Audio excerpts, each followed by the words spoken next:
Hello,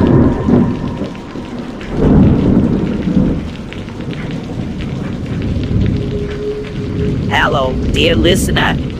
Welcome to my channel, where stories are so scary that only the bravest and most fearless can listen. If you are sure that you are brave enough, subscribe to my channel and I will question your bravery. But before you do, let me warn you, these stories are not for the faint of heart.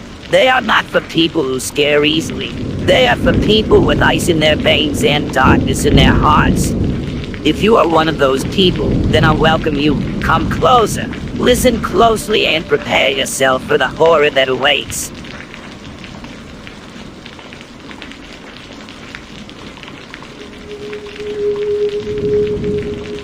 My local Walmart is in Quincy, just outside of Boston. It's a short drive away, and up until about a week or so ago, I would make a weekly trip to the huge superstore to pick up groceries and cheap stationery items from school. So after driving over, I parked my car and started making my way towards the main entrance when I started hearing some jerk cat calling me from across the lot. I'm not the most beautiful girl in the world, not by any stretch, but I still get whistled and hollered at by half-drunk nobodies. I just kept walking, totally ignoring their shouts and whistles as I approached the Walmart. That's when I heard his footsteps. The guy who had been shouting at me had jogged over the parking lot. I know that's hardly the most terrifying thing you've ever heard, but it really did have me on the verge of panic. What did he want? Why had he run all the way across the parking lot? If it was just to try and mac on me, then this guy was way more pathetic than I'd first thought. But I don't deal well with conflict, so I was dreading having to tell him to back off or whatever. He then starts calling me by this other girl's name. My name is not Allie, but somehow he's calling me that name and kind of talking to me like he knows me. I told him that's not my name, but he just laughed like I was joking or something. This is when I got super confused. I honestly couldn't tell if he was serious or if this was some kind of prank or a dare that his friends had put him up to. When I finally told him to go away, he murmured something about seeing me around. After a few days, I realized I forgot to pick up a USB stick that I needed for college. I am literally raging with myself because I figured that the only reason I forgot in the first place was because of that weird creep in the parking lot. He seemed harmless, sure, but I have to admit to being pretty rattled from the encounter. So I rolled into the parking lot again, parked my car, look around this time to make sure the same gang of dudes isn't hanging around. But like something out of a bad movie, there they are, hanging in the same spot. Only this time, as I'm looking over, I happen to make eye contact with the same dude that was bothering me. I know, I messed up. As you can guess, he comes running over in the same way he did the previous time, only this time he's distinctively more aggressive. He starts calling me Allie again, but he's now accusing me of owing someone money. Like a lot of money by the sounds of it. I tell him to go screw, but he just gets wicked mad at this point and starts cussing me out in front of everyone watching. I shouted back a little, but like I said, I don't do well with conflict. I felt myself tearing up as he roared all kinds of stuff at me about how he'll get the money out of me if it's the last thing he does. He only let me alone when, in a shaking voice, I told him I was about to call the cops. I didn't go to the Walmart for a little while. I was really freaked out by what was going on, so I thought it was best just to avoid the place and let this whole mistaken identity stuff die down. Maybe it was just a big prank, but the guy got so mad last time it really didn't seem like he was playing around. So when I'm pretty sure all is blown over, I finally decided to pluck up the courage to hit the Walmart again.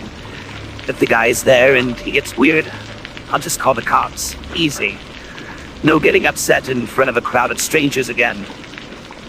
I drive through the parking lot slowly this time, just making sure that the guy and his friends aren't hanging around again. Nothing. No big group of creeps with bottle and brown paper bags. I was safe. It felt so liberating to not have to look over my shoulder. I practically skipped into the store to grab more graph paper, treating myself to some cheap candy since I was in such a good mood. Still smiling, I exit the store, relieved that the whole ordeal seems to be over. I was wrong. Somehow, they'd seen me driving into the lot, There were so many of them. Guys, girls, some looking angry, some looking excited at the prospect of a public whooping. I've never known fear like it's in my life. All I wanted to do was run back into the Walmart and hide, but I was frozen to the spot. Hey, where's my money? One of the girls was livid with rage, bounding towards me with her hands balled into fists. She too kept calling me Allie. Allie, Allie, Allie. I hated that name so much I never wanted to hear it again. The angry girls screeched about how I was dumb to think I could get away with robbing them, how I was a thieving little rat that get what's coming to her. I tried to protest my innocence, that they'd gotten the wrong person, but all my pleas were drowned out. Phones were out and filming. The crowd expected the screeching monster to start hitting me at any moment. I remember just closing my eyes and waiting for the blows to land. But they didn't. Instead, a pair of strong arms threw themselves around me, pulling me away from the fray. A deep accented voice began barking at the thugs to keep away from me. How the cops had been called and were on their way. It was the Walmart security guard. This huge black guy. He'd seen the whole thing and jumped in before it was too late. He led me to the security office, away from the screaming mob, and waited with me until the cops came. I broke down almost immediately, a kind of ugly sobbing. I tried to say thank you, to tell him how grateful I was, but the words wouldn't come out. I just hugged him and he shushed me as the cops dispersed the crowd. 2 state police detectives ended up visiting me at home a week or so later. They explained that the thugs in the Walmart parking lot had mistaken me for some addict who was indeed named Allie. Allie was a lady of the night and part of a drug-dealing gang that had disappeared a few months prior. When the detective showed me a photo of her, I understood why they'd mistaken me for her. She was like my twin. Same brown eyes, same curly brown hair. The way she smiled even reminded me of myself. It was spooky, seeing almost my doppelganger right there in the photo. They explained that she had robbed her coke-dealing boss and absconded with a large chunk of cash, but that she's overdosed on fentanyl not long after she escaped, and that's why the gang were convinced it was me. They'd not seen or heard anything of Allie when they found me, and I guess they just saw red. I think about this Allie girl sometimes and wonder how it came to be that the trouble she caused would come to outlive her and end up hanging over my head instead.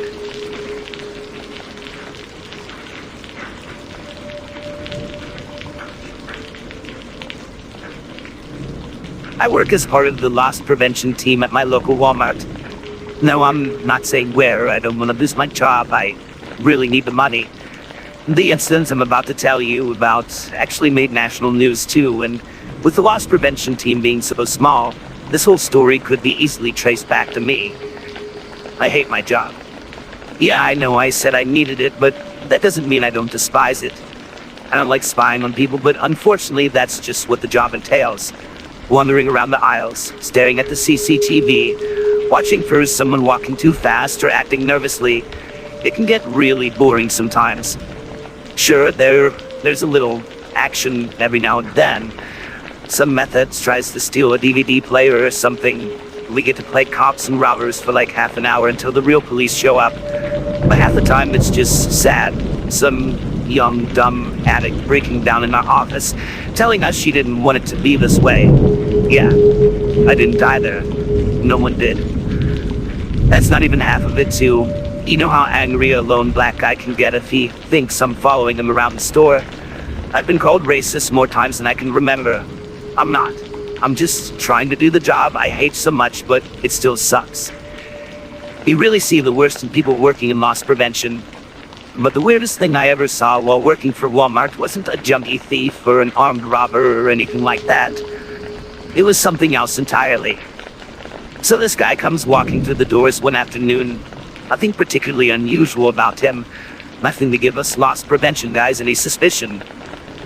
I take my eye off of him for a little while, patrolling the store as it was my turn to do so, instead of watching the cameras. I just sort of forget about the guy, you know? I mean, you try to take note of little details, but you do it with so many people that no one in particular stays in your mind, unless they're like really shady looking. I wander back around towards the meat aisle, casually keeping an eye on various shoppers when I see this guy again, the normal-looking dude. He's balding, has a blue shirt on, and is just standing there checking out all the steaks, chops, and cutlets sitting in the fridge units. Again, nothing unusual, but here's where it starts getting weird. As I'm walking past the dude, his head sort of snaps towards me. I remember he had light-colored eyes that looked almost empty. I said hi or whatever, just greeted the dude, and this big wide smile stretches across his face. The guy had no teeth. Not a single tooth remained in this guy's head. Just 2 rows of disease-looking gums that I had to stop myself recoiling from. I just tried not to react. I felt kind of sad for him. Maybe he's lost his dentures or something. I wouldn't judge, you know? So I do another loop of the store, watching families to try to rein in screaming kids as impatient singletons tut in their direction. I thought about how much I want kids myself, even if they can be rascals. It's something my mind wonders too often when I'm bored on the job. But as I'm coming back towards the meat aisle, something immediately strikes me as abnormal. The blue-shirted balding guy is still looking at the meat. Only this time, he's not just, looking at all the meat. He's staring at it. It looked like maybe one steak in particular had caught his eye or something. They weren't darting around like they were before. This time when I walk past him, he doesn't look up. He doesn't even move. He's just frozen to the spot, staring down into the fridge units with this dead look in his eyes. I mean, I seriously don't think he even blinked, and I watched him for a good few seconds. After this guy, I didn't take my usual loop around the store. I stopped at the end of the meat aisle, watching this guy slyly out of the corner of my eye. He didn't move an inch. It was seriously like one of those street mimes. Normal people never really stand still. They fidget, shift their weight from foot to foot. This guy was honestly as still as a statue. It was really creepy. I called it on the radio, asking a coworker about the balding man in the meat aisle, if he was known to the loss prevention team. Came back negative. The guy I was working with that day had never seen our toothless friend before in his life. So as I'm watching the guy, still listening to my buddy on the radio, the toothless man begins to reach into my meat fridge and pick up a large sirloin steak, still packed in plastic. I start feeling like an idiot. Maybe the guy just likes to take his time selecting his steak. He is toothless after all. Maybe he needs the right kind for his dentures. I don't know, go figure. Then he brings the steak up to his nose, taking the long, deep sniff of this thing through the plastic wrapper. Now, I know this guy is obviously nuts. I know the crazy kids when I see them, and this is classic crazy. But he's still not stealing anything. He's technically not even doing anything wrong. Being a little nutty isn't exactly against the law. He then rips off the plastic wrapping, and that's my cue to step in. Only when I see what he does with the steak, I freeze in my tracks. The toothless man stuffs the raw steak into his mouth, straining his jaw as he tried to mush that thick piece of meat up with his bare gums. I was stunned. It was literally the last thing I expected a guy with no teeth to do. I actually thought he was going to stuff it down his pants or something. I'd seen shoplifters stealing weirder stuff and hiding it in weirder places. But to see him actually push that steak right past his lips and start chewing, God, it was the freakiest thing I had ever seen. His eyes start rolling back into their sockets. His cheeks caved in as he started trying to suck all the fluids out of the raw piece of flesh. And the noises he made, good God, if the noises he made didn't scare the life out of me.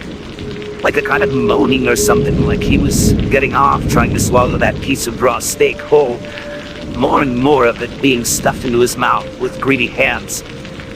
Watching him spit the meat out, panting and gasping for air, I rounded the corner of the aisle, actually terrified at this point that he would see me as the sole witness to what he had just done. I waited, having somehow managed to half-freak myself out, watching that weirdo doing that. He quickly escaped the meat aisle, his back to me as he walked quickly towards the main exit. I know I should have stopped him. It was my job to. but we're trained to keep our distance from offenders that we deem violent or unhinged and just let the cops deal with it. However, part of me wanted to know why he did something so gross. Is that why his teeth were missing? What kind of person was he that he couldn't be trusted with his own teeth? The cops picked the guy up eventually. Turns out he was a mental patient off his meds. Old guy too. So probably lost his teeth through simple lack of care. I mean, that's what they thought the deal was. But whatever was wrong with this guy, he certainly had previous convictions for retail theft. The cop that we spoke with said it was his fourth offense, that he was likely headed to federal prison for reoffending. I wonder how a guy like that would handle prison. Anyway, I don't know if you guys will find this particular story scary, but maybe it's just gross or sad. A poor old guy losing his mind like that, but either way, it's definitely the weirdest thing that's ever happened to me working for Walmart.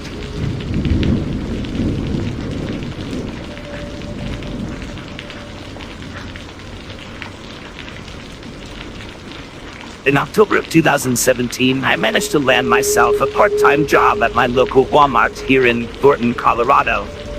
A fairly large suburb of Denver, Brighton is many things. Close-knit, homely, but it's hardly the most exciting place in the world. I think that's why Halloween is one of my favorite times of year. We take the holiday pretty seriously, so the anticipation and build-up to the spookiest night in the calendar is something I really look forward to. The majority of work at Walmart during that time of year involves sorting and arranging displays for all the novelty Halloween products that are stocked during October. It was hard work, sure, but getting to mess around with all kinds of masks, costumes, and ghoulish accessories was actually really fun, even if it did cause our grumpy old supervisor to glare at us down the aisles. Halloween came and went, but I found myself kind of enjoying working at Walmart. I know that sounds crazy. The customers can be awful and the hours are pretty long, but I had grown close to my coworkers. There were even one or two that I would go so far as to call friends. So naturally, when one of the store managers asked if I wanted to extend my contract into the new year, I jumped at the chance. It would be one of the biggest mistakes of my life so far. The morning of November 1st, 2017 was a gray one. One of those mornings where the world couldn't be any less inviting. All I wanted to do was crawl back into bed and sleep away the day. But still, I had dragged myself into the shower, washing away the cobwebs and preparing to face the day. I was due on from 10:30 until 6:30 that evening. I hated the longer weekday shifts. They had a tendency to drag. But the thought of getting a cup of coffee from my coworker, Teresa, who happened to make the best flat white this side of the Rockies, spurred me on to make it work on time. I was right. The day dragged on so bad I thought I was going to go crazy. The part-time weekend shifts were busy, but at least the activity made the time fly. Spending hours at a time counting endless boxes of merchandise as part of some pointless make-work stock take is enough to make your brain congeal. By the time 6 p.m. rolled around, I was about ready to give up. With so little time left on the clock, I found myself watching the minutes roll by, wandering around the store and pretending to look busy. I saw my friend Miguel hanging around near the front desk and struck up a casual conversation with him in an effort to kill another few minutes. That's when I saw him. I'd like to think I'm not an overly judgmental person, but this guy gave me the creeps right away. He was dressed pretty normally, a black leather jacket and reddish shirt, but it was the man's face that drew my eyes away from Miguel and caused a nervous feeling to run through me. He was pale, almost sickly looking. His cheeks were gaunt, his eyes ringed by black circles, sunken back into their sockets. It looked like a skull with nothing but a thin layer of flesh to disguise it. Miguel must have noticed the look on my face because he too turned to look. I suppose it was for the best that I reacted that way to seeing him. I think it might have saved both our lives. When I look back on it now, it's like time kind of slowed down for a few minutes. I know that's like a super cliched thing you only find in movies, but now I think there's kind of some truth in it. I remember every little moment, every little detail of those few seconds.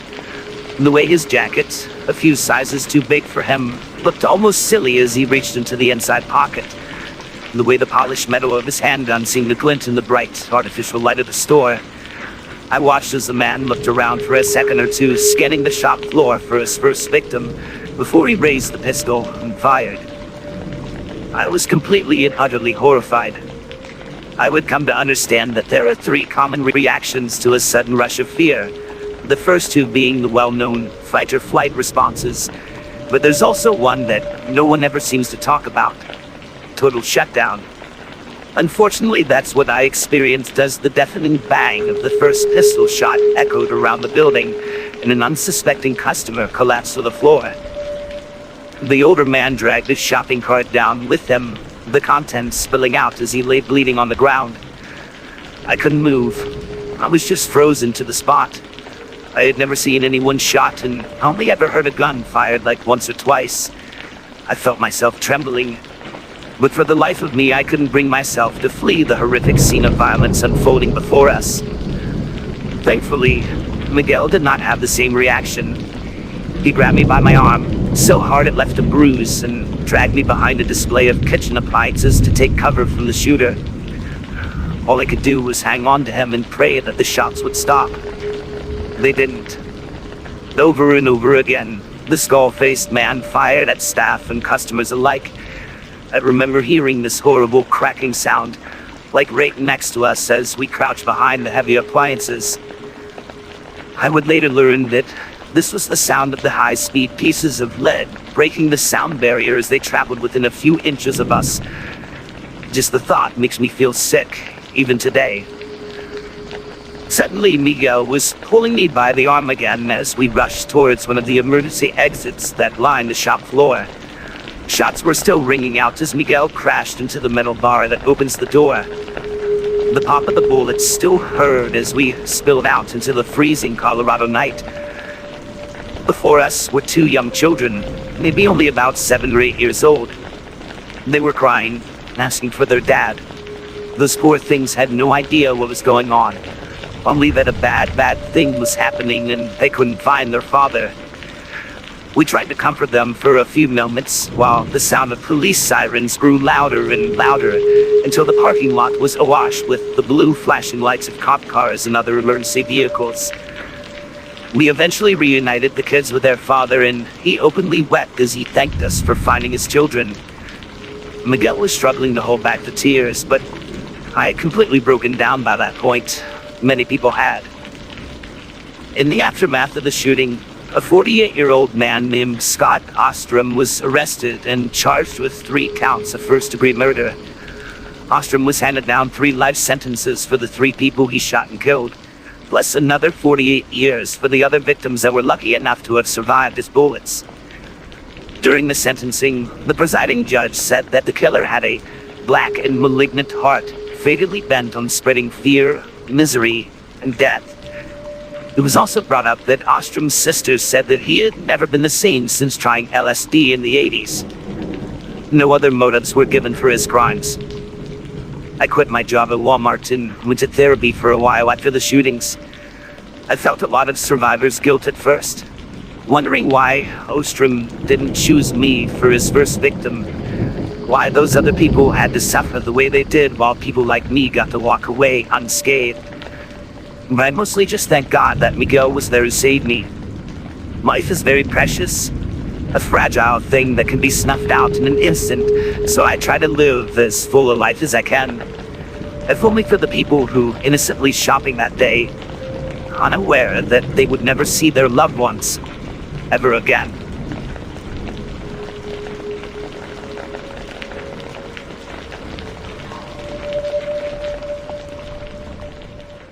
Last year I lost my dream job, and sort of the gearhead. Cars, trucks, bikes, you name it, and I'll drool over the engine. So when the local customs shop I worked for decided to close down, I was absolutely devastated. The boss man explained that business was not coming in fast enough, and he was moving his operation out to the Florida coast. He said if I ever wanted to move out there, then there would be a job waiting for me. But my girlfriend was pregnant at the time, and I just couldn't afford to pack up and move at such short notice. He was an awesome guy, and I was sad to see him leave Georgia, but it wasn't nearly as depressing as the situation I was left in. Literally nowhere else in town was looking for work. Rican is kind of small, and there's not much in the way of industry here. When I was a kid, there was only about 3,000 people living here, but today there's more like 9,000 calling Rican home, so, like I said, jobs are seriously hard to come by. But there was one place that was hiring, and it happened to be the one place that I really didn't want to work. The Rican Walmart. The interview was a breeze. Pretty sure the store manager just wanted to make sure I wasn't either brain dead or criminally insane before he threw the job offer at me. Sales associate. I can take apart a V8 engine and reassemble the thing with my eyes closed, but there he was. Now nothing more than a sales associate. By the time they gave me the navy blue waistcoat thing to wear, I was seriously regretting not taking up that job offer in Florida. Like I said, it was utterly depressing, but Christmas was on its way, so as you can imagine, I had very little choice but to just shut up and power through so I could afford presents. The last thing I wanted to do was look like a bum in front of my pregnant girlfriend. As December rolled around, I started to notice job adverts for a Walmart Santa. You know the kind. An older dude who sits in a little grotto so screaming kids can sit on his lap and present him with a list of demands. Having to work at Walmart sucked, but it could have been worse. A few months down the line, that could have been me applying for Walmart Santa. We built a little grotto out of painted cardboard, scattered fake snow around, and weaving Christmas lights around the horns of fake reindeer. I've always been a big kid when it comes to Christmas, so for a little while, working at Walmart didn't suck quite so bad. I reminded myself that before long, I'd be setting up Christmas decorations for my girlfriend and the kid. Little thoughts like that helped me get through the day. When the grotto was built and December 1st rolled around, it was time to open it up to public. I was in a kind of good mood, tired from the early morning starts, but full of Christmas spirit. Georgia isn't exactly a winter wonderland, but that's never stopped me from feeling festive. On my way to the staff locker room that morning, I passed a very grumpy-looking guy who was wandering up and down the aisles. I greeted him with a cheery "Merry Christmas, sir." It was pretty much mandatory for staff to do that, but I never had any problem with it. But all he did was scowl at me. He had the kind of face that looked like it hadn't smiled in decades, like it might crack his facial features if he even tried. I just shrugged off his rudeness. I get that some people aren't into Christmas, and I try not to hold it against them. But you can imagine my surprise when I stopped by the manager's office a short while later, only to find that same dude being given the old moth-eaten Santa costume we kept for the yearly Christmas grotto. The same guy that looked like he didn't have a festive bone in his body had been hired for Santa's job. I think I might have laughed if I wasn't so stunned. Walmart management makes some dumb decisions on a daily basis, but this was like a masterpiece of bad hiring. When the sour-faced old dude left the manager's office without a word of thanks, I gave my boss a look of confusion as if to say, "This guy? Really?" The store manager replied with something about him being willing to do the job for free. Otherwise, they would have hired someone a little better suited for the role. Elwin's a volunteer. He's doing this out of charity. Elwin, no wonder he was in such a terrible mood all the time. Poor guy's parents gave him that dumb name. As you imagine, the guy sucked at his job. He wasn't festive or cheerful. In fact, I'm pretty sure he upset a few kids whose parents soon made complaints to the management. Our manager didn't care, though. As long as his costs were down, he really didn't care if the fake Santa made a few bratty kids cry. But that was what really confused me. This Elwin guy obviously didn't like kids. In fact, he was so bad at dealing with them that I wondered if he even had any of his own. Why would someone want to be a Walmart Santa if they hate the idea of being around kids all day? Especially if the whole thing was for literally no pay. I mean, he had the job for the entire month too, not just 1 or 2 days. Stranger things have happened though, right? But less than a week before Christmas, the Walmart Santa stopped showing up for his shifts. We panicked at first, since the other fake Santa we hired wasn't willing to work any more than he was contracted. In the end, we managed to convince one of the older electrical guys to don the costume and bellow out a few ho-ho-hos.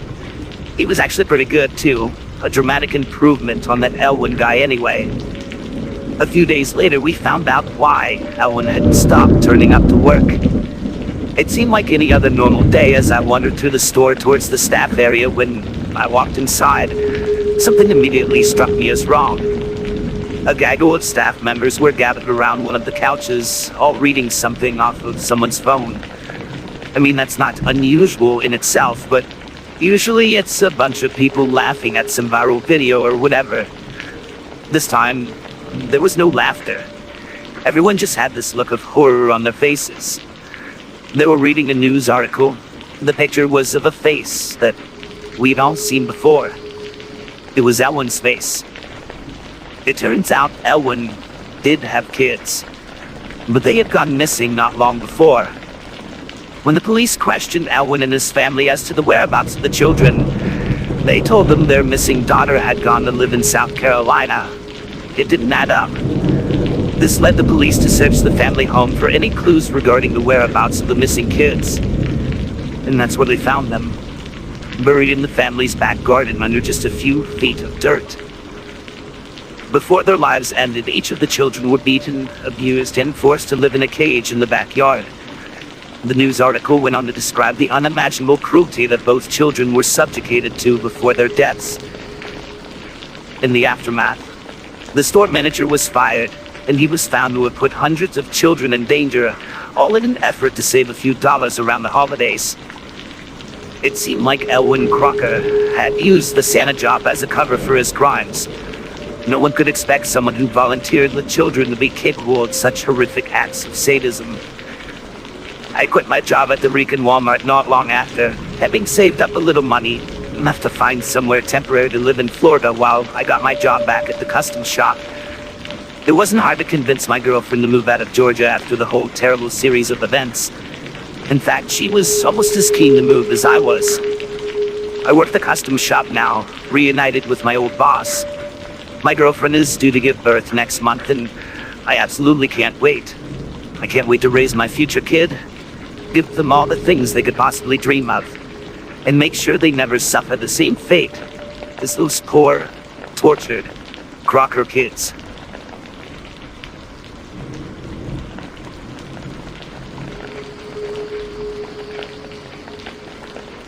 Ever work night shifts? I know some of you have. I've seen a few posts around here about people stuck working during the midnight hours, and they're definitely my favorite. Normal people don't really know what it's like to be wide awake when the rest of the world is sleeping peacefully. It's lonely, sure. I find it difficult to keep up with daywalker friends, and I'm pretty sure it cost me 1 or 2 girlfriends, but above all, it's weird.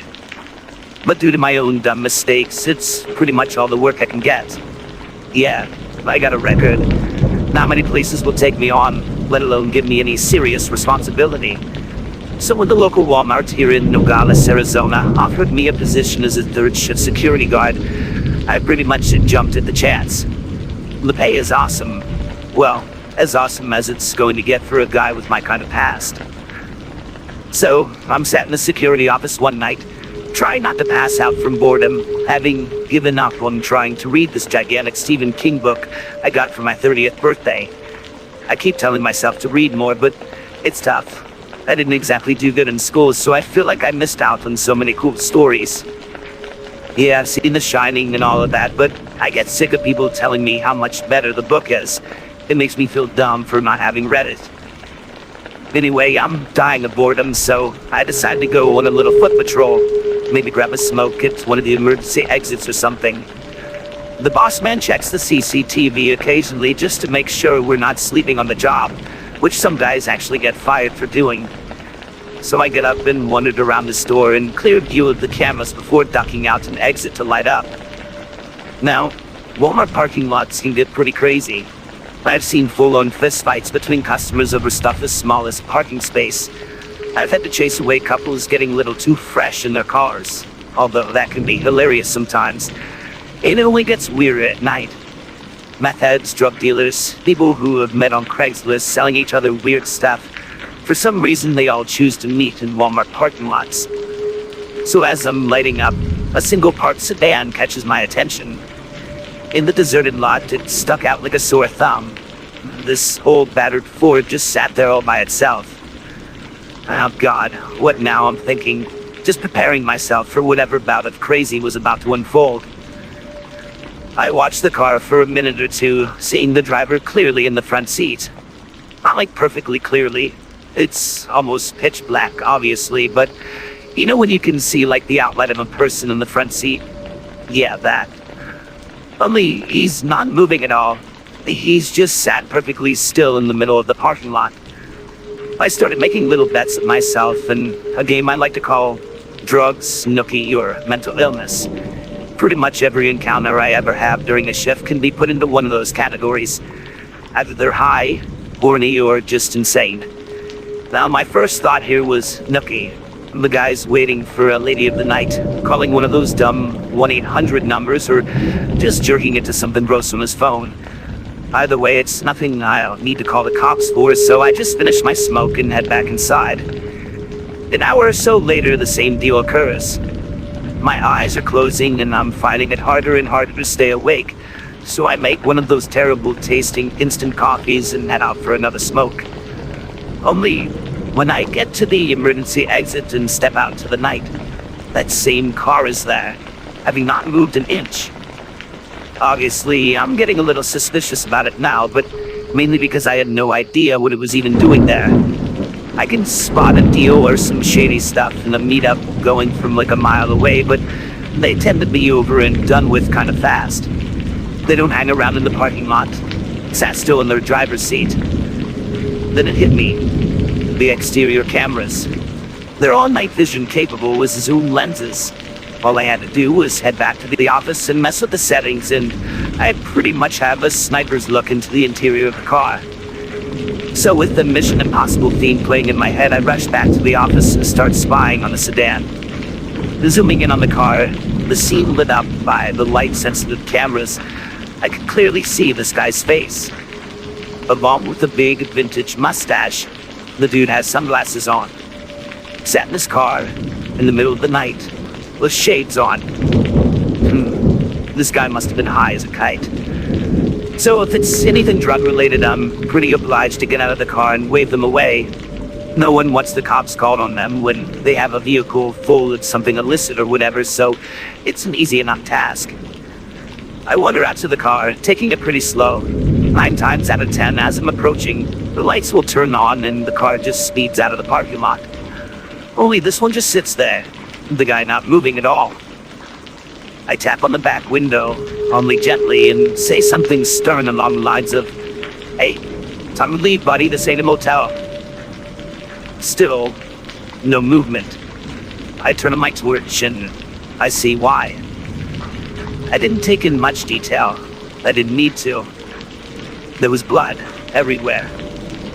Things that should have been inside this dude were festering on the car's floor. Little trickles of blood appearing from under his shades, where whoever had done this had apparently taken his eyes too.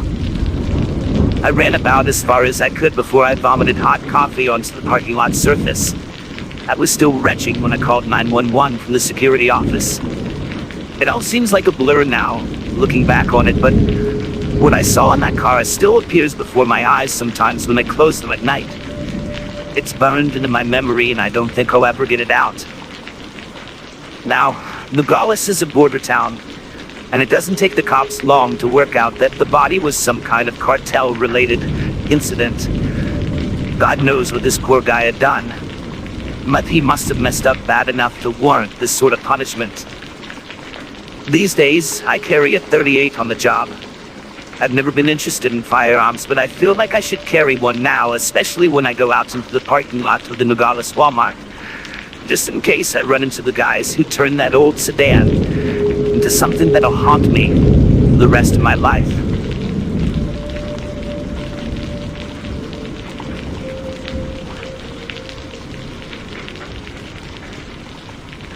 The scariest thing that ever happened to me was in the parking lot of the Walmart in Mount Dora, Florida. It wasn't scary because it was life-threatening or some big unresolved mystery. It's scary because it's true. It's scary because we did get answers regarding the incident that had us running from a dark parking lot on a warm summer's night, almost 10 years ago.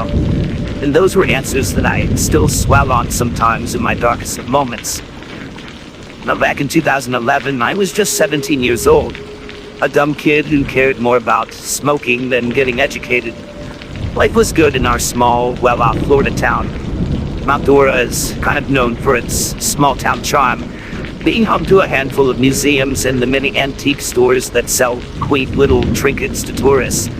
But that doesn't exactly make for an exciting nightlife, and there's not much for me to do as a teenager looking for excitement. So instead of finding something productive to do, me and my friends would just cruise around in the evenings, getting stoned and wasting time talking about the band we would never end up forming. So, we're chilling in the Walmart parking lot one night, passing around a J and listening to some Zeppelin on my buddy's car stereo.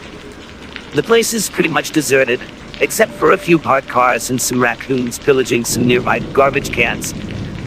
We're laughing at the little critters, watching them use their hands to rummage through torn up, open trash bags, when one of the nearby cars catches my eye.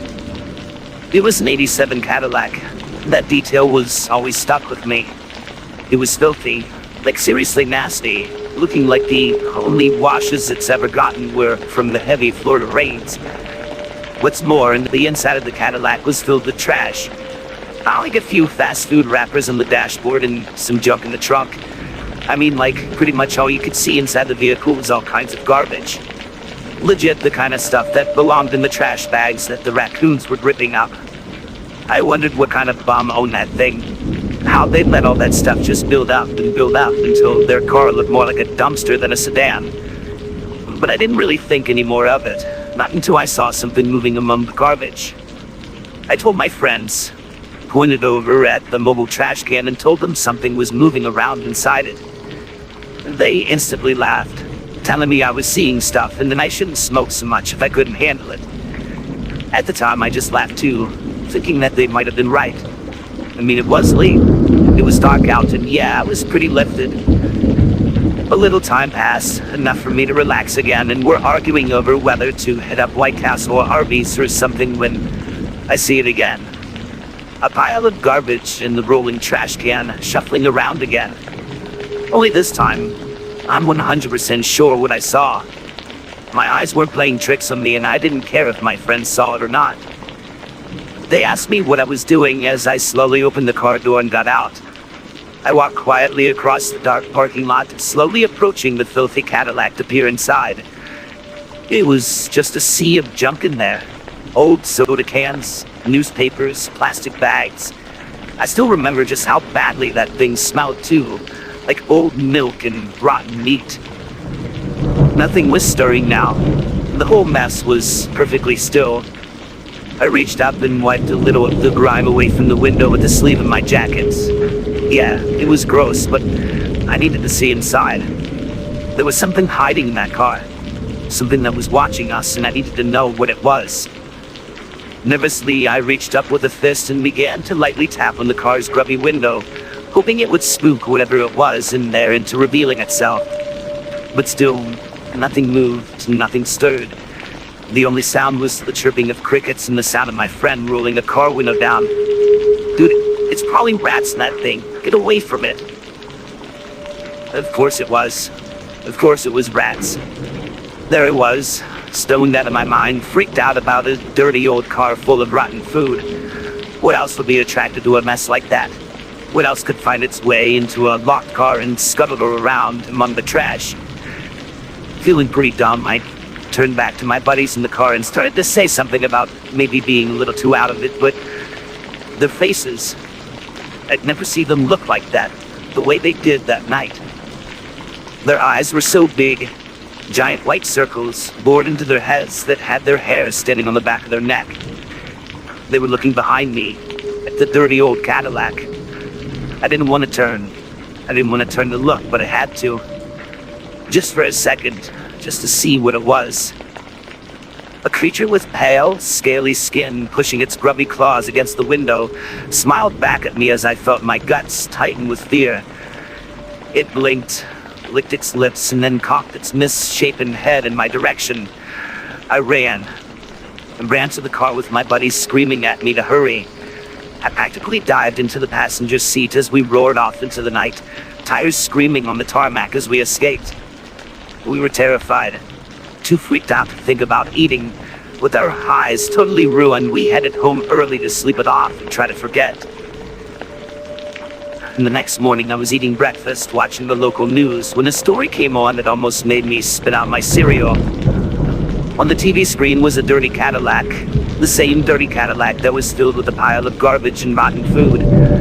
The news anchor was talking about what had been found among the junk, something that had been living amongst the trash that had caught my eye just the night before. It was a kid.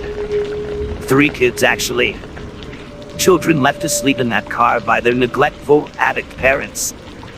The scales I thought I saw on the one kid was actually secondary burns from where the parents had spilled hot coffee on the poor little guy.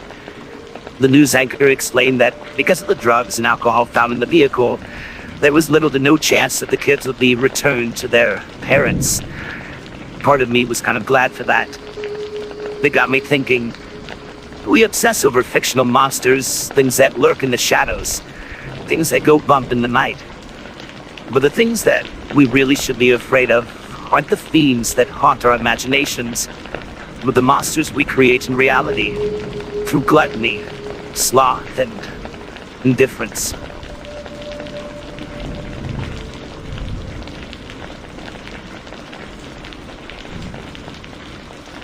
My mom is the youngest of 7 girls. Her oldest sister is 20 years older than her, and all I knew about her was that she had a history of mental health disorders that she did not treat, and that my mom had not spoken to her since she was about 10 years old. To be honest, I didn't even know this aunt existed. One day when my brother and I were about 6 or 7, my parents sat us down. They showed us a picture of our aunt and told us that if she tries to talk to us around the neighborhood, to immediately run to the closest house and call them right away. They said that she is dangerous and to treat her as a stranger. My brother and I were so confused because it was my mom's sister. But, okay. Fast forward about a year and my family is at my cousin's basketball game. This is the daughter of the aunt in the story. My aunt walked out in the family about 10 years before, so there was no reason to think that we would see her.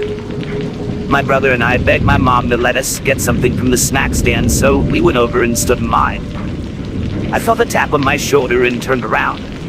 It was my aunt. At least it was the woman in the picture. She said, "Hey, I'm your aunt." I said, "Hi," because I did not want to be rude. She said the same thing to my brother, but he didn't respond. She then said, "Well, this line is so long, how about I take you guys out for ice cream?" I didn't know what to say to this.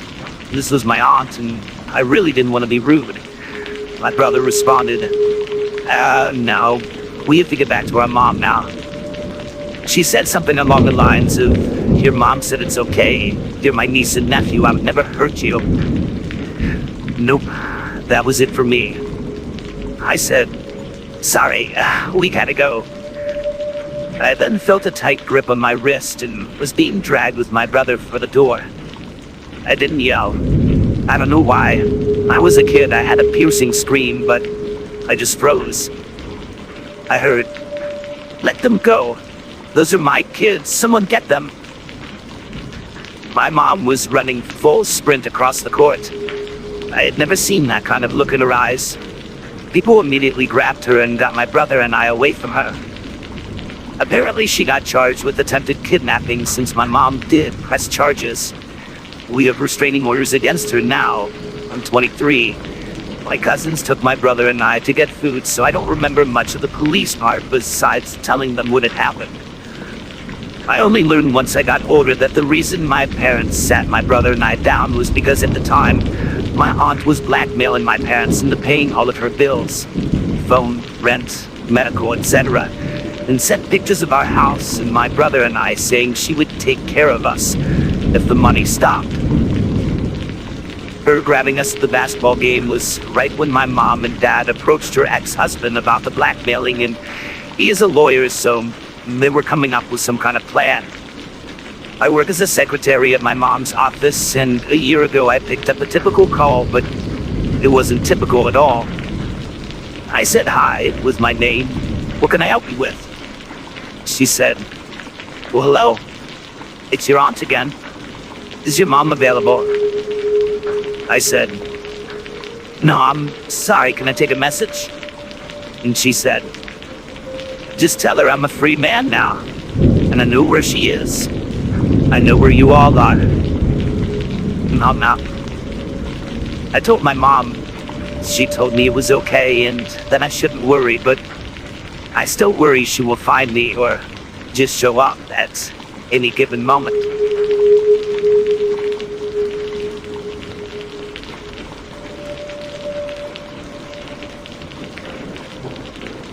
This happened a good few years ago. I was in my early 20s, single and living by myself. Most of my family lived about a 4-hour drive away from me. I was working for a small call center that provided, among other things, phone services for a 24-hour plumbing company, so they needed someone on the line at all times.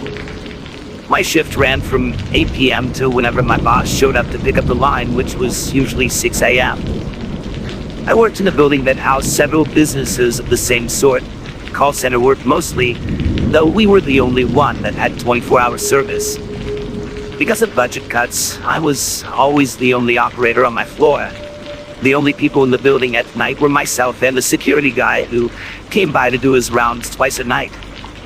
Now, because the line had to be on 24/7, I was never allowed to disconnect while I was there. I ran to and from the bathroom, ate meals sitting in front of the computer, and every once in a while sneaked a cigarette at the window within sight of the screen. Only the light above my computer was on. Everything else was turned off when everyone went away around 10 p.m., so I was left in this half-darkness beneath a spotlight. I desperately needed that job to support myself, so despite the terrible conditions, I kept repeating that it wasn't that bad. Things were usually quiet after 10 p.m. I could use the extra hours on my paycheck and didn't need to get a second job. I did a lot of reading and even considered going back to school because, if nothing else, the night shift would afford me plenty of time to study. So one night, around 2 a.m. or so, I got a call. I introduced myself, as I always did. Hello, you're talking to so-and-so. My name is Joe. How may I help you? The guy on the other side repeated my name and hung up. Working phone services on the night shift, you get used to a lot of weird stuff. So I shrugged it off and went back to my book. Then he called again and asked if he was speaking to Jill. I said yes, repeated the company name, and asked, how may I help you? He hangs up. And the third time around, he asks if this is Jill on the phone, and I asked to whom I'm speaking. He hangs up again. But next time he calls, he's breathing hard on the phone and tells me he wants me to talk to him and he's not gonna hurt me. I jot down his phone number and I start hanging up whenever his calls pop up, which was the better part of an hour. This went on for months. When he realized I was hanging up every time I saw that number, he began calling from a restricted number, meaning I never knew if it was a legit call, and ended up answering. All the time, this guy keeps saying he wants me to talk to him and that he's not gonna hurt me. The one time I counted, I hung up on this guy over 200 times in one night. Every time he would call, I'd say the company name, and as soon as I'd hear him, I'd hang up. I complained to my boss, and she did nothing. Instead, she laughed the whole thing off because this guy obviously didn't know where I was, and he was only a voice on the line, and I was perfectly safe. Sometime into this, I started talking to a coworker, and here's where it started getting really creepy. He never called on my days off when someone else would be covering my shift. Indeed, at one point, I changed shifts with a coworker to attend a wedding, and he didn't call that day. As time went by, I was getting pretty spooked by the whole situation and the fact my boss did zero to try and stop this. My coworkers were sympathetic and told me that if my boss did nothing, I should file a complaint myself. But I'm not sure if I could, since this wasn't happening on my personal number. None of them could really walk me home since I was the only operator in night shift. Everyone else was gone by the time my boss arrived and I left the office. I got a little paranoid because obviously this guy knew my schedule pretty well, and even if I changed shifts, he would only call if he knew I was on the line. It had to be someone who could see me. I started doing the commute with my cell phone in hand at all times with the emergency number dialed in. Sometimes I did the whole commute on the phone with friends or relatives to keep calm. Since it's illegal to carry pepper spray here, at one point I considered walking around with a box cutter in my purse. That's how afraid I was. One day before my shift started, I was at the entrance of the building smoking a cigarette before going up, and I see the security guard come by. Same fellow who usually did the night shift. This huge guy. I didn't really know him, never spoke much to him, only said good evening and goodbye when I went by his desk and whenever he came to my floor to do his rounds.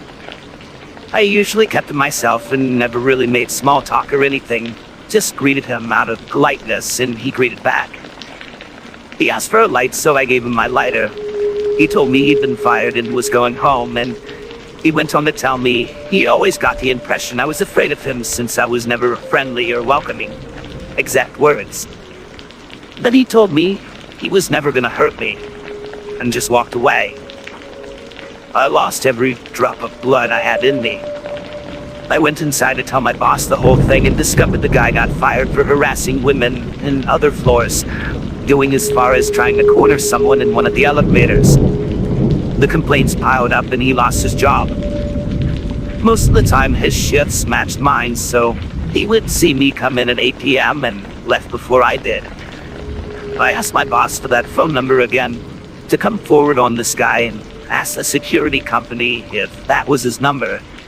She told me she threw it away.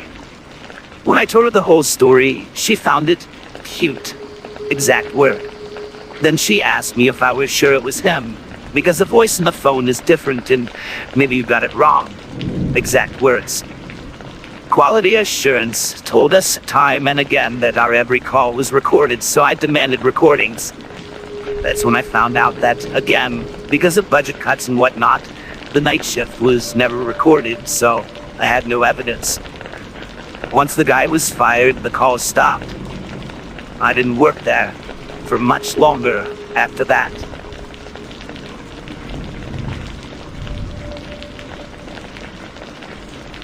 This encounter happened in the summer of 2006 when I was 20 years old. I didn't get my driver's license until January of that year, and driving opened up so many doors for me that I took a lot of solo trips to my friends' houses in New England and the mid-Atlantic states. I also looked young for my age and was often mistaken for a high school student in my early 20s. I was driving alone on I-78 on a random July day on my way to visit my friend in southern PA for a long weekend. Her parents were away and we had the house to ourselves and were planning on drinking and hot tubbing and watching Planet Earth. Maybe run around some cornfields at night. I was so excited and had a great drive listening to good music, and it was a beautiful day for driving. Right after I crossed the border from New Jersey into Pennsylvania, I stopped at one of the first rest stops to get gas and snacks for the last part of my drive. I had tried to figure out which rest stop this was and can't identify it, but it was a gas station with a large mini-mart. Opposite the gas station was the on-ramp back to I-78 West, and parallel to the on-ramp was a dirt road which comes into play later. I was heading into the store when a man in his late 30s, early 40s approached me. He was a stocky guy, decently tall. I'm 5'1", had on a plain black tee and jeans with dark brown hair and a mustache goatee. He had come out of a black pickup truck parked a few spaces away from my car. He had a super intense gaze and immediately creeped me out. He just had a crazy energy about him. I don't really get vibes from people that often, but this was so strange. He stood too close. His gaze was crazy, direct and focused, and his word choice was strange. It immediately set off all my alarms. He asked if I was from the area, despite my Connecticut license plate, where I was heading and if I knew of anything fun to do because he had plans later and time to kill beforehand. He invited me to go play mini golf or watch a movie with him. I didn't answer any of his questions, declined his invitation to hang out, and told him I didn't know the area and walked away towards the store. I was blown away that he asked me to go somewhere with him. It was so random and uncomfortable. As I was walking away, he actually screamed out, "You're gorgeous!" And the volume and tone made my hair stand on end. It was so aggressive and inappropriate, and he started with family walking out of the store. It was so loud. I didn't turn around, but went inside. He came into the store shortly after and was staring at me, so I went to use the bathroom and stayed in there for at least 10 minutes texting my friend about this creep. When I came out, he wasn't in the store anymore, so I took my time buying drinks and snacks. Sour Bright crawlers and trail mix being my obligatory road trip food, and went out to gas up my car. I was relieved his car was gone and started thinking about the rest of my drive and getting excited to see my friend. When I pull up to the road to get back on the highway, I hear someone persistently honking his horn and see this creep show on the dirt road parallel to the on-ramp in his truck honking, shouting and waving at me to drive over to him. He was directly facing the gas station and had been waiting for me to pull up. I immediately freaked out and jumped on the on-ramp back onto I-78. He pulled onto the highway after me and I called my friend, extremely scared. I drove so fast and probably dangerously, and looking back, I'm lucky that I didn't get into an accident, but I didn't know what to do. He didn't follow me for that long, and I think after a few exits he pulled off. My friend and I had a backup plan that if I saw this car again, she would direct me to a police station the next town over from her house, instead of me going directly there and leading some freak to us. I didn't see the car again and went to my friend's, but the last hours of my drive I was extremely tense and anxious. I remember checking my mirrors regularly for this black pickup truck. It all ended well. I got to my friend's house safely and we had a nice weekend. The encounter was definitely creepy, but over the years I didn't put much thought into it. A few years ago, in 2014, I was talking with another friend who was big into serial killers and mentioned my encounter, jokingly suggesting that he was one that I had met, and told her my experience. She was fascinated and wanted to Google active ones in the Pennsylvania area at the time. The first hit was Adam Leroy Lane, and he looked almost exactly like the man I met back in 2006.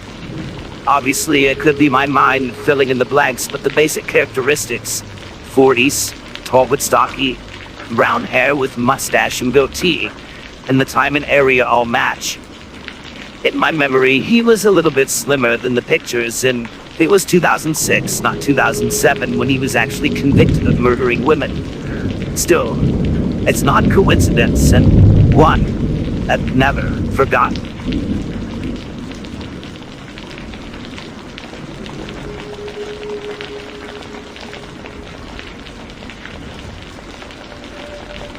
This story begins when I was in 4th grade.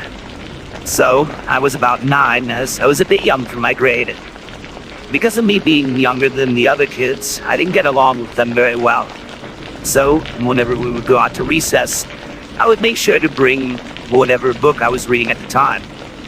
I had my own special place I liked to sit and read. It was a little corner of the playground where barely anybody went. It was a large patch of clovers and other overgrown plants, and had a large bush with a gap between it and the fence. I used to love to sit there. One day, I went over to my normal spot and sat with my back facing the bush. I had been reading for a while when I thought I heard a rustling sound behind me.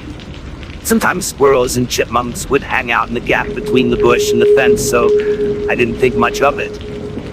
That was until I heard heavy breathing and something tugging on my pigtails.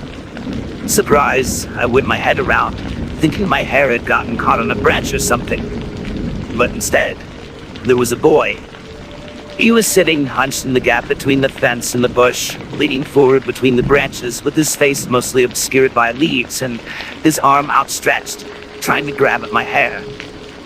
I screamed, bolted for the picnic table area where the supervising teachers were. I was a very shy little thing back then, so I didn't say anything. Instead, for a long time after that, I sat and read by the teachers during recess. About 3/4 of the way through the school year, I made a friend who we'll call Matt. Matt was also a bit of an outcast, and when we got assigned to be in a reading group together, we became fast friends. He was nice enough, but even my 9-year-old self could tell that there was something off about him. He was way too clingy, barely ever leaving my side and constantly coming up with excuses to touch me. I, of course, didn't have any other friends then, so I ignored it. However, one day, he told me that he liked me. I had no idea how to react to this and just said nothing. He apparently took my silence as yes, because he called my home phone later that night. My mom handed me the phone, saying that a friend was asking to talk to me. Since my parents were watching TV downstairs, I decided to go up to my room so I wouldn't bother them. It was Matt. I could barely even say hello before he started saying some seriously weird stuff. He started saying things like, "What do you want to name our kids? When we get to high school, let's run away and start a family. I bet you look really cute when you're asleep." Now, this would be creepy for anyone. When I was 9, I had no idea how to handle the situation, so I just stayed away from him.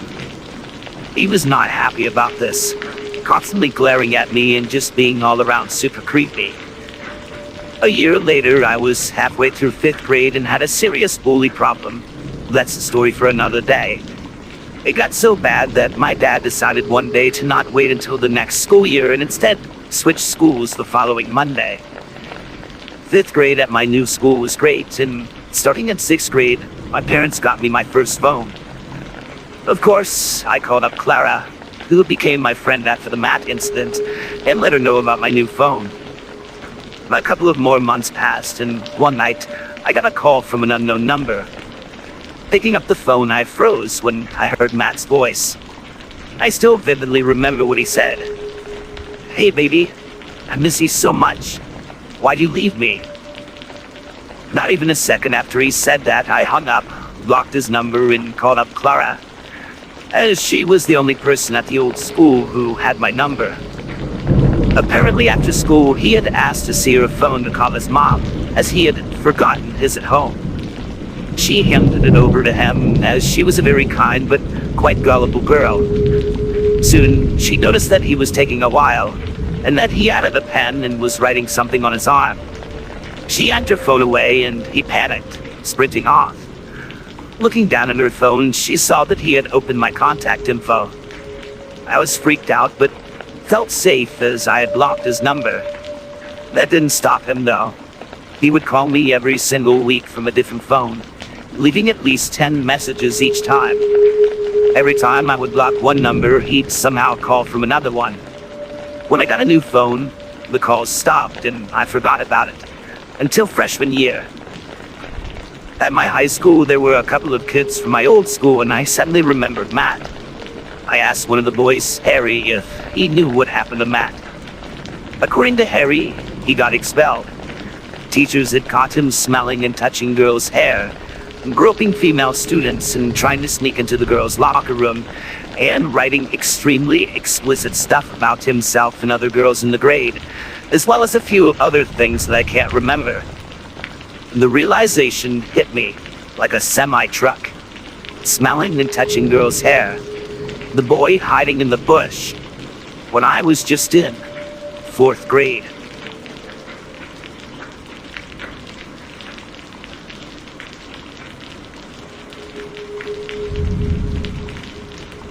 So I'm at a club with my then best friend.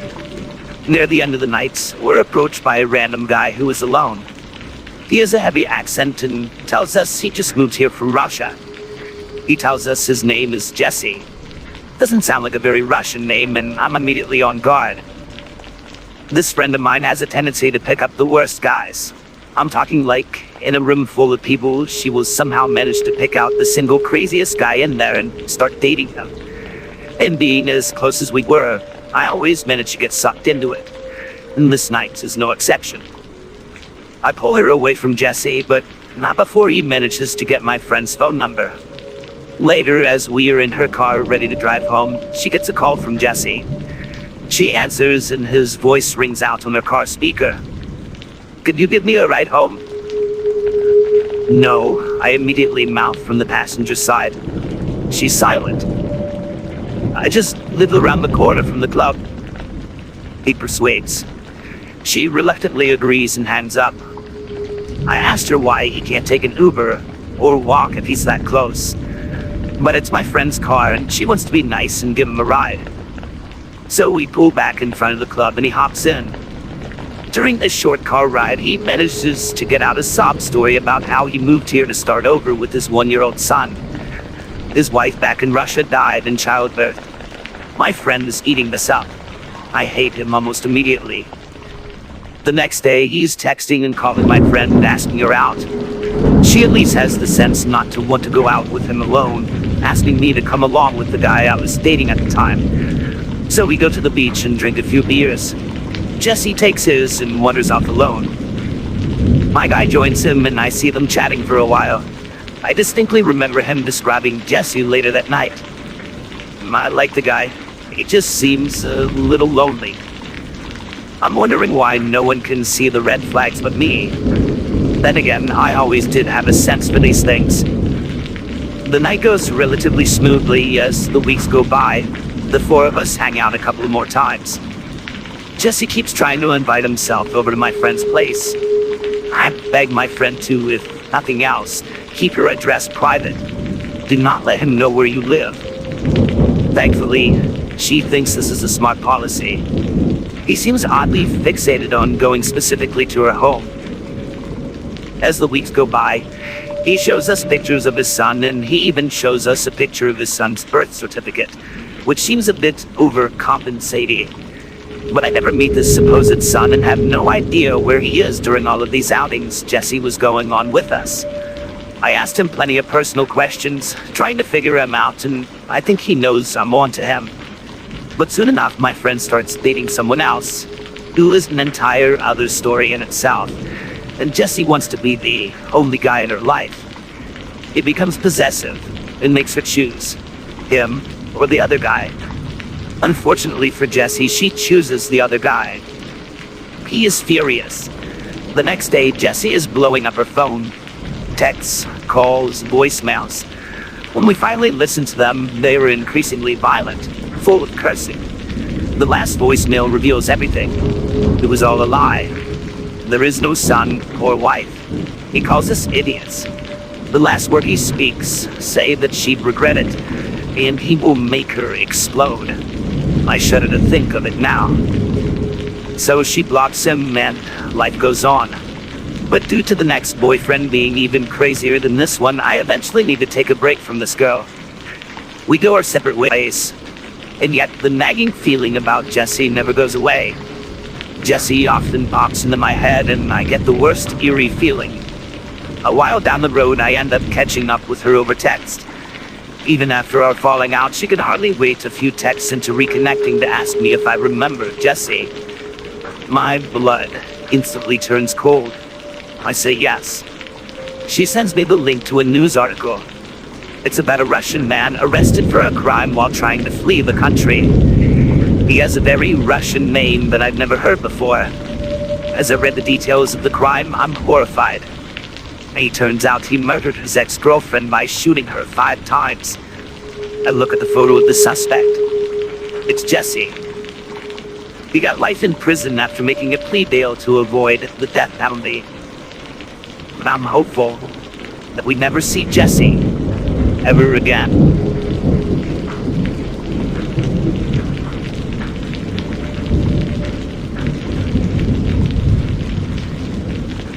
I'm a girl and I was 15 when I was in the 11th grade, 5th form, because I'd skipped a year in primary school, so I was a year younger than most of the other kids in the class.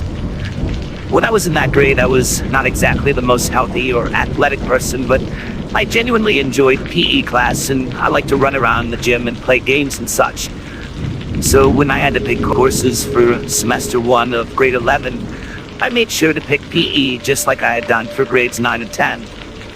I was a little shocked when I got to the first day of PE and found out that our old PE teacher had gone back to Canada because his work term here was over.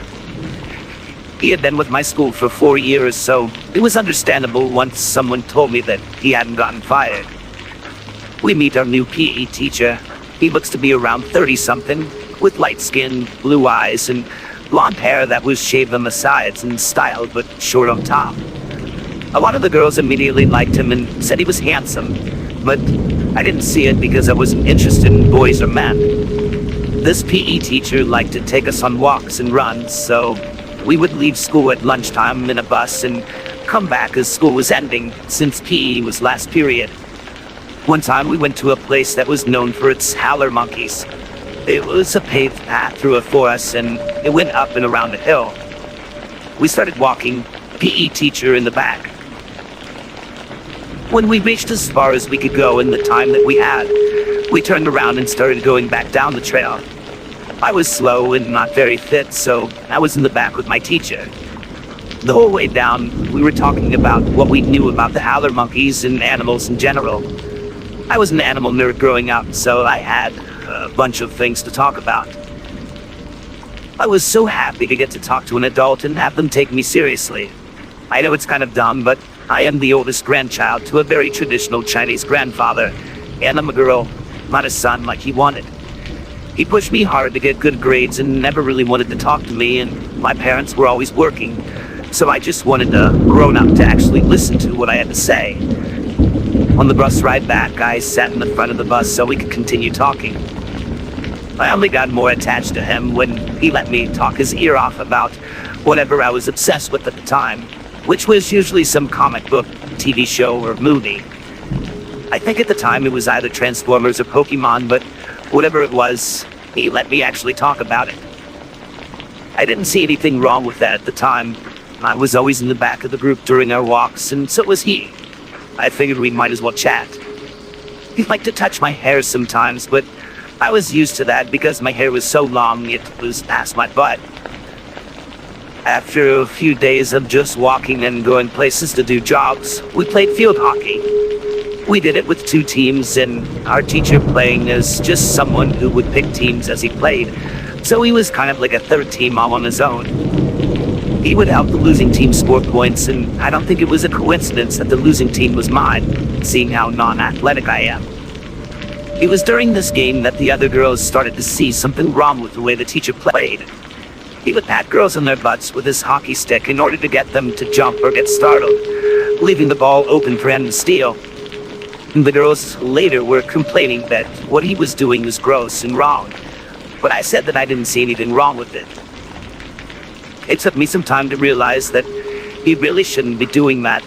The realization coming when he started to use his hand to pinch the girls' butts instead of tapping them with the hockey stick. Next thing I knew, the dude was fired. He didn't quit. He was fired. One of the girls must have told the principal or something, but I know that it wasn't me. I was actually so upset when he wasn't there anymore. And looking back on that and knowing that I felt that way makes me feel disgusting.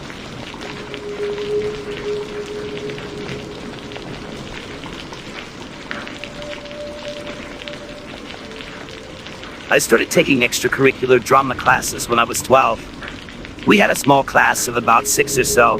The eldest boy in the class was about 14. I'll call him X. I never felt comfortable around X. He was much larger than me. Think of a very large boy in a leather jacket, which he always reminded us was real leather. And he was always doing a fake Russian accent and pretending to choke people in our skits. Thus, I didn't go out of my way to speak with him. He took a particular interest with me and would try to speak with me about everything that he had done since last time he saw me. I didn't like being around him. He was off-putting for some reason. I would complain to my mother all the time about how I found him creepy, and she found it amusing. As the years went by and our class got larger, he would still try and talk to me quite a bit every lesson. However, things only got worse. It started when I noticed that he would follow me around the room. We did these exercises where we would do different styles of walking, such as we would run like our baby buggy had started rolling down the hill. Once I noticed he was always behind me, I would start to do crazy random patterns to try and lose him. I never did. I thought this was odd, but I found it a bit funny. I was only 13 at this point. I again would complain to my mother, and she suggested that he had a crush on me. I soon noticed that he would try and sit and stand as close as possible to me. If he was already sitting down and I chose to sit somewhere else, he would stand up and move to where I was. I was starting to get really unsettled around him by this point, but I thought he would stop eventually. He only ever did small things like this, and I didn't think anything was seriously wrong. Then we got to the start of last year. By this point, I had a boyfriend, though I hadn't publicly said this to my drama group because why would I have? I was 16 and X was 18. My mother had started to drop me off half an hour early at drama because she had to get ready for work. I was fine with it, as I had time to do some reading on my own. That was before X had realized that I was coming early on my own. X started to arrive even before I did. My mom's car would drive up and I would see him trolling. I'm serious when I say this. He would walk up and down the street watching for my car to arrive. When he saw me, he would then walk up to the door to my drama class and hold it open, waiting for me. It filled me with dread to see this, but my mother brushed off my complaints and said he was just being nice. I would have to wait alone with X for at least another 15 minutes every week.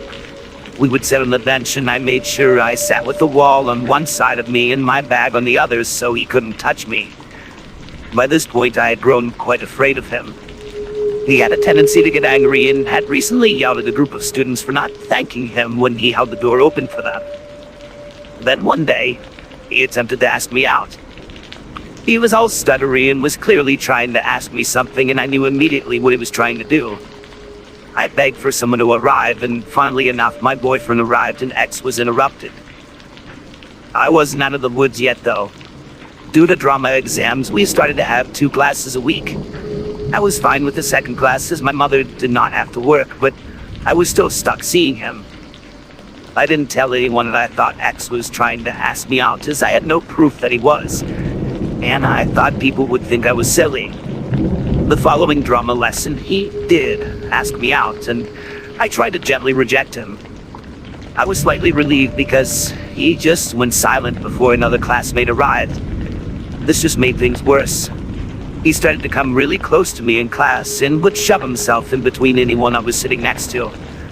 When I would talk to a friend, he would stand directly behind them, watching me, waiting for an opportunity to speak to me.